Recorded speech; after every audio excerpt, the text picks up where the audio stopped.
सुमित्रा देवी अपने पोते वंश को गोद में लिए गली में घुमा रही थी। पोते के रोने की आवाज आस पड़ोस के सभी घरों में जा रही थी। क्या हुआ सुमित्रा बहन, ये वंश रो क्यों रहा है? कहीं भूख से तो नहीं रो रहा? नहीं नहीं, दूध तो मैंने पिला दिया है, नींद की वजह से चिढ़ गया है, सुलाने की कोशिश कर रही हूँ। तो बहू को बोलो झोली में लेकर सुला देगी। कई बार बच्चे शाम के समय तंग करते हैं, फिर माँ से ही चुप होते हैं। बहू किसी काम से बाजार गई हुई है, आने वाली होगी, तभी गली में घुमा रही हूँ, शायद ठंडी हवा में घूमकर सो जाए। सुमित्रा देवी वंश को गली में घुमाते घुमाते सुलाने की कोशिश कर रही थी। कुछ देर बाद वो घर के अंदर आ जाती हैं, पर वंश का रोना रुक ही नहीं रहा था। इस बात को लेकर सुमित्रा देवी परेशान थी। तभी दीपक आ जाता है और वो वंश को चुप कराने की कोशिश करता है। आरती बताकर नहीं गई थी कि कहाँ जा रही है?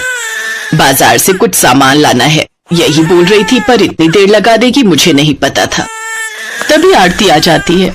सॉरी माँ जी, मुझे आने में देर हो गई। वंश तो तुम्हारी गोदी में ही सो गया। लाओ दीपक, मैं अंदर बेड पर सुला देती हूँ। अब ये भी सोया है। माँ कब से परेशान हो रही थी, तुम इतनी देर बाजार में क्या कर रही थी? अरे वो मेरी एक पुरानी सहेली मिल गई थी, बस उसी के साथ एक रेस्टोरेंट में बैठ गई थी। अब तुम्हें तो पता है, जब पुरानी सहेलियां मिले तो दूर दूर की बातें याद आ जाती है, फिर पता ही नहीं चला कि कितनी देर हो गई। आरती वंश को गोदी में लेकर अपने कमरे में चली जाती है। अक्सर ही ऐसा होता था। आरती वंश पर ध्यान नहीं देती थी, वो सिर्फ अपने दूसरे कामों में ही लगी रहती थी। इसी वजह से कई बार सुमित्रा देवी और आरती की बहस हो चुकी थी। बहू, मुझे समझ नहीं आता, तुम वंश पर ध्यान क्यों नहीं देती हो? सुबह से इधर उधर घूम रही हो। तुमने अभी तक ना ही वंश की मालिश की है, ना ही उसे नहलाया है। मालिश करने और नहलाने से बच्चा तंदुरुस्त रहता है। मुझे लगता है कि मुझे ही इसकी मालिश करके नहलाना होगा। तुम तो इस पर बिल्कुल भी ध्यान नहीं दोगी। बच्चा संभालना सीखो। आप तो जब देखो मेरे पीछे पड़े रहते हो।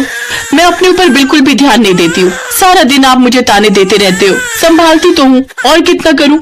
आप रहने दो, मैं थोड़ी देर में अपना काम निपटाकर इसे नहला दूंगी। सुमित्रा कमरे में चली जाती है। उसे लगा कि आरती वंश को नहला देगी, पर शाम हो गई और आरती ने वंश को नहीं नहलाया। अगले दिन वंश बहुत रो रहा था।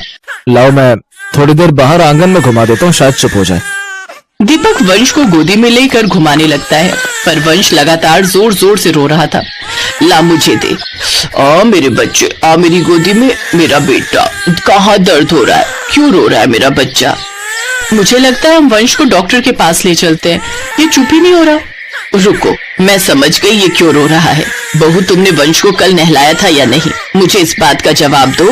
वंश कितने दिन से नहीं